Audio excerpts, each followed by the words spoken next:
Eu tive agora a reunião com a nossa bancada de deputados e senadores para tratar de duas pautas.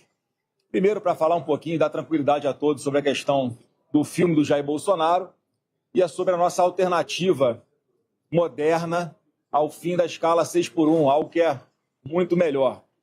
Estou na conversa aqui com os nossos parlamentares, fui bastante tranquilo, bastante calmo em reafirmar que qualquer relação minha com o Vorcaro foi única e exclusivamente por causa do filme do meu pai. Eu acho que cabe aqui um histórico, ainda que rápido, sobre como é que foi que isso aconteceu. Ainda no final de 2024, num jantar com um amigo, comentando sobre o filme, da dificuldade de arrumar investidores aqui no Brasil, as pessoas com medo de colocar o seu CPF, de colocar a sua empresa num simples empreendimento cultural, que é um filme em homenagem ao melhor presidente da República que esse país já teve, injustiçado, tinha um receio, a razão pela qual nós optamos por fazer esse filme fora do Brasil, é um filme americano. Então ele me disse que conhecia uma pessoa que já havia investido em outros filmes, me apresentou esse investidor, que é o Vorcaro, uma pessoa que na época, lá atrás, alguém que era uma pessoa que circulava em todas as rodas aqui em Brasília, ia a eventos com o ministro do Supremo, a alta roda de empresários, patrocinava eventos de várias emissoras de televisão, inclusive fora do Brasil. Portanto, a pessoa, naquela época, acima de qualquer suspeita. Bom, o tempo foi passando e chegou o momento em que ele parou de honrar as parcelas desse contrato, que existe o contrato entre a empresa que ele indicou como sendo a investidora, com o fundo, e em maio de 25 foi quando a última vez que ele honrou com os pagamentos. E mais uma vez, nesse meio tempo, como as pessoas que estavam envolvidas na produção do filme não conseguiam retorno, era quando eu tentava cobrar dele, como se para ter alguma posição. Eu falava, se você não conseguir honrar, não tem problema, eu vou atrás de outros investidores. E ele me dizia sempre que ia honrar com um contrato integralmente. Bom, aí no final de 2024, melhor, final de 2025, foi aquele áudio que todos aí ouviram, em que eu peço uma luz para saber, ter uma palavra final sobre o que vai acontecer, porque o filme já estava num grande risco do filme ser encerrado, inclusive, que seria uma grande catástrofe. E no dia seguinte em que ele foi preso. Nesse momento é que nós vimos ali que deu uma virada de chave, nós entendemos melhor que a situação era muito mais grave, e em função disso, trago aqui para vocês, eu falei lá dentro para os deputados, mas já vi que a imprensa já divulgou. Eu estive com ele mais uma vez após esse evento, quando ele passou a usar o monitoramento eletrônico, ele não podia sair da cidade de São Paulo. Eu fui sim ao encontro dele para botar um ponto final nessa história, dizer que se ele tivesse me avisado que a situação era grave como essa, eu já teria ido atrás de outro investidor há muito mais tempo e o filme não correria risco. Então foi uma grande dificuldade nesse momento arrumar outros investidores que pudessem concluir esse filme. E aí, quando você começa a entender melhor a situação, foi a matéria no domingo, que saiu, se não me engano, não sei se foi no UOL ou no Poder 360, mostrando que o próprio presidente da República aconselhava o dono do Banco Master a não vender o seu banco para um outro banco, com a presença do Galípolo na reunião, que não era ainda o presidente do Banco Central, e o próprio presidente da República, Lula, dizendo para ele aguardar, porque ia trocar o presidente do Banco Central, dando a entender que com o Galípolo presente ali naquela sala, que seria o próximo presidente do Banco Central, as coisas se resolveriam. Quer dizer, em primeiro lugar, uma prova de que o Roberto Campos Neto não tinha absolutamente nada a ver com a tentativa de ajudar o Banco Master, pelo contrário, demonstra essa conversa que era um empecilho. Em segundo lugar, você vê o envolvimento, aí sim, o envolvimento do próprio presidente da República, o Lula, praticamente aconselhando o presidente do Banco Master. E é por essa razão, gente, que a gente tem insistido tanto que é mais urgente do que nunca a CPMI do Banco Master, sim, porque vai ser a única forma de a gente separar bandido de inocente. Todo mundo está vendo.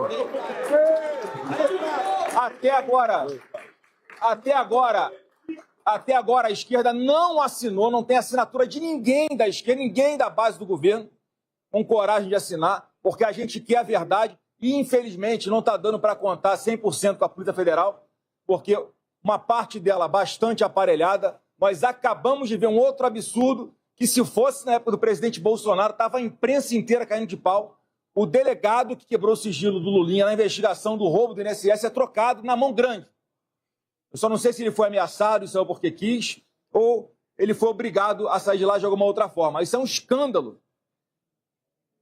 Isso não pode ser admitido. Então, eu lamento que a PF tenha chegado nesse ponto de haver algumas pessoas que se submetem a fazer um papel como esse. Então, a história, o único vínculo, reforcei com os parlamentares.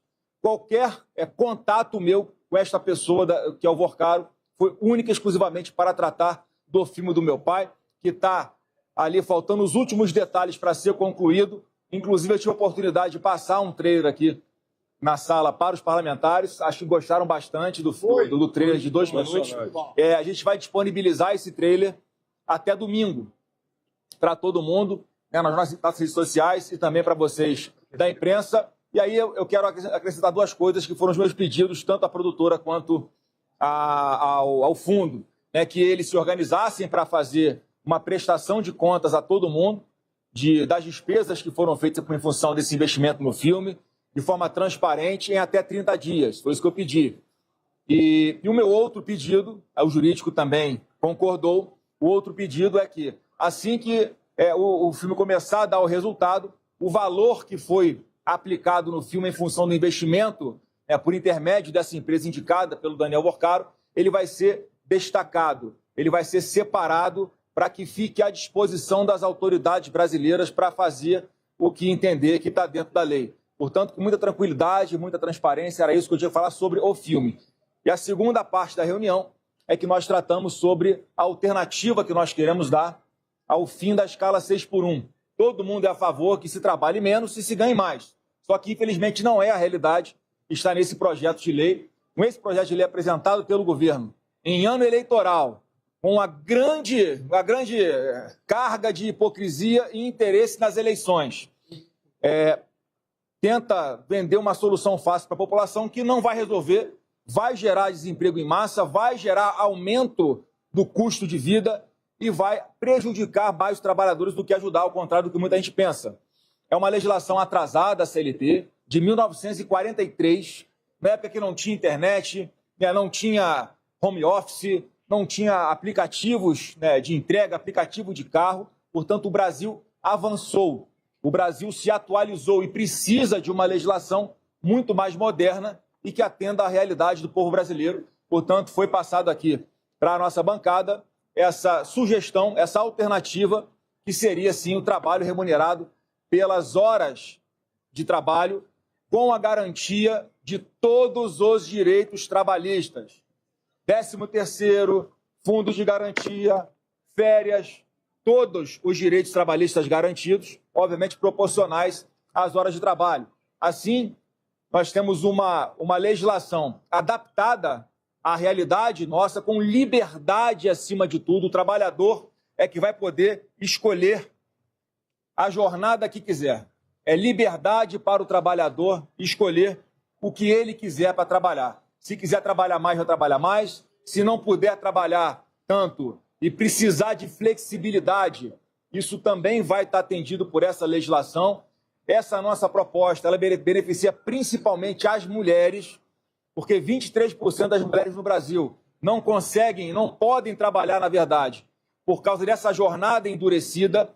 Portanto, não tem onde deixar os seus filhos. Com essa legislação moderna que nós estamos falando, garantindo todos os direitos trabalhistas, a mulher que tem filhos, por exemplo, vai poder trabalhar, por exemplo, 4 horas, deixar o seu filho com alguém, voltar para casa para ficar com o seu filho, portanto, vai ter oportunidade de trabalho. E a consequência prática dessa proposta que nós estamos fazendo é um aumento das oportunidades de emprego, um aumento da qualidade de vida e também um aumento na possibilidade de ter salários melhores para os trabalhadores brasileiros. Então, essas 2 pautas que a gente queria trazer, tá, pessoal? Hoje eu não vou abrir a pergunta, são um comunicado que eu estou fazendo aqui a toda a imprensa e, a partir daí, eu espero que estejam esclarecidos as diversas situações, tá bom?